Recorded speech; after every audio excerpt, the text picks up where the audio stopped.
لائیں کہیں کہ ہمارا رب اللہ ہے، پھر اس پر جم جائیں۔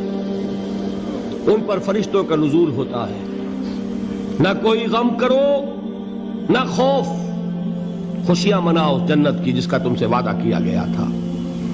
اللہ کی ربوبیت پر اطمینان جب انسان کو ہو جاتا ہے، میرا رب اللہ ہے، ربی اللہ، انسان کے لیے نہ کوئی کھٹکا، نہ کوئی خطرہ، نہ کوئی خوف، نہ کوئی حزن۔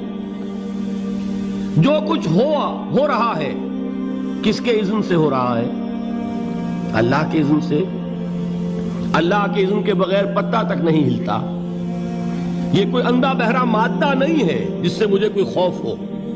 اندھا بھینسا چلا آ رہا ہو اس سے تو ڈرنے کا ہر انسان کو ڈرنا چاہیے، نہ معلوم کس کو ٹکر مار دے۔ لیکن نہیں، اس کائنات کو چلانے والا ایک سمیع و بصیر خدا ہے، وہ جو میرا دوست ہے، میرا ولی ہے۔ اللہ ولی الذین آمنوا یخرجہم من الظلمات الی النور۔ اللہ اہل ایمان کا ولی ہے، ساتھی ہے، پشت پناہ ہے، مددگار ہے، حمایتی ہے۔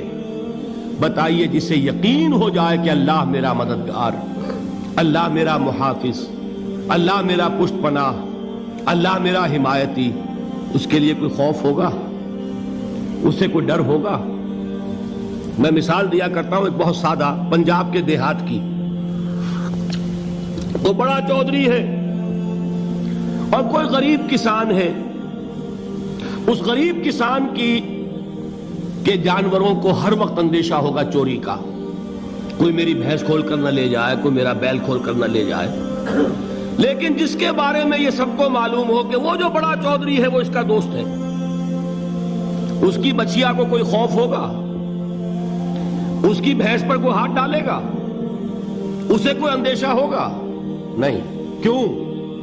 کہ وہ بڑا چودھری، بڑا اس کا یہاں کا سردار، جاگیردار، سب کو معلوم ہے وہ میرا دوست ہے، کوئی میرے خلاف اقدام نہیں کر سکتا۔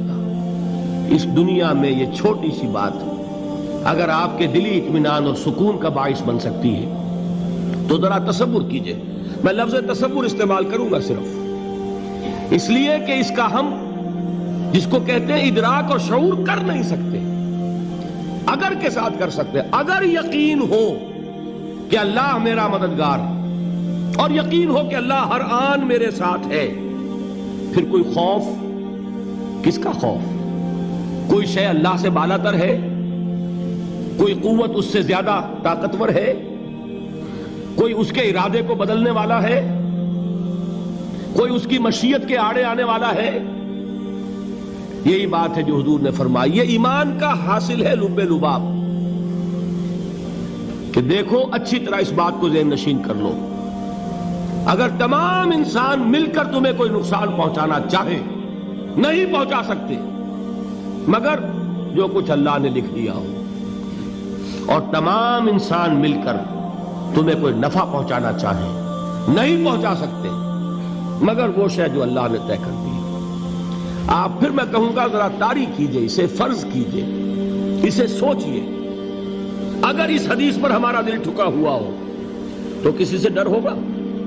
یہ مجھے نقصان نہ پہنچا دے، یہ میری رپورٹ خراب نہ کر دے، یہ میری انکریمنٹ نہ رکوا دے، یہ میرا یہ نہ بگاڑ دے، یہ میرے یہ نقصان نہ پہنچا دے۔ اس کا ڈر، اس کا ڈر، اس کا خوف، اس کی خوشامد، اس کے لیے جا کر طرح طرح سے اپنی عزت نفس کو ذلیل کروانا اس کے سامنے، یہ سب کچھ کیوں کرتا ہے انسان؟ جب سمجھتا ہے کہ اس کے ہاتھ میں میرا کوئی نفع ہے، اس کے ہاتھ میں میرے لیے کوئی ضرر ہے، یہ مجھے کوئی غضب پہنچا سکتا ہے، یہ مجھے کوئی نقصان پہنچا سکتا ہے، یہ میرا کوئی کام بنا سکتا ہے، یہ میری کوئی ضرورت پوری کر سکتا ہے، اسی کا نام شرک ہے۔ جہاں آپ نے یہ سمجھا کہ غیر اللہ کے اندر کوئی طاقت موجود ہے وہی شرک ہے۔ بتوں سے تجھ کو امیدیں، خدا سے نومیدی، مجھے بتا تو صحیح اور کافری کیا ہے؟ شرک تو یہ ہے۔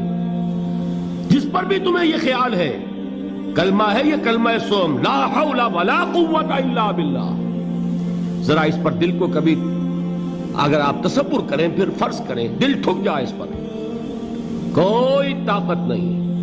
یہی بات تھی جو شیخ عبد القادر جیلانی رحمۃ اللہ علیہ نے اپنی وصیت میں اپنے بچے سے کہی.